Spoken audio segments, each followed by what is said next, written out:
2010 সালে 23 এপ্রিল জাতীয় press club মিলনায়তনে কোয়ান্টাম হার্ট ক্লাবের উদ্বোধনী অনুষ্ঠানে প্রধান অতিথি ছিলেন আমাদের প্রয়াত জাতীয় অধ্যাপক ব্রিগেডিয়ার অবসরপ্রাপ্ত ডাক্তার আব্দুল মালিক স্যার।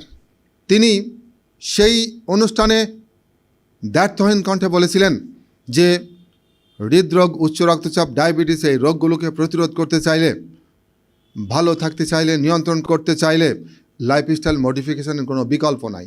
2012 সালে হৃদরোগ প্রতিরোধ এবং নিরাময় বিষয়ক একটি বৈজ্ঞানিক সেমিনারে তিনি প্রধান অতিথি হয়ে এসেছিলেন এবং সভাপতি ছিলেন জাতীয় অধ্যাপক ডাক্তার ইমাম খান স্যার। তাঁরা দুজনেই দ্ব্যর্থহীন কণ্ঠে লাইফস্টাইল মডিফিকেশনের গুরুত্ব তুলে ধরেন।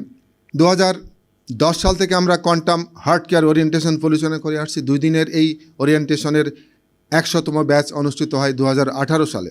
প্রায় 800 মানুষ এই প্রোগ্রামে অংশ নেন, এই ব্যাচে অংশ নেন। এটি অনুষ্ঠিত হয় ঢাকার আইডিবি মিলনায়তনে। এই পর্যন্ত হার্ট কেয়ার পরিচালিত 2 দিনের ওরিয়েন্টেশনে 9000-এর বেশি মানুষ অংশ নিয়েছেন। এর মধ্যে কিছু মানুষ দিনের পর দিন, বছর পর বছর তারা ফলো আপ প্রোগ্রামে এসেছেন, নতুনভাবে জীবনকে বদলে ফেলার চেষ্টা করেছেন। এদের মধ্যে পুরোপুরি অনুসরণ করে অনেকেই ডায়াবেটিস মুক্ত জীবনযাপন করতে সক্ষম হচ্ছেন।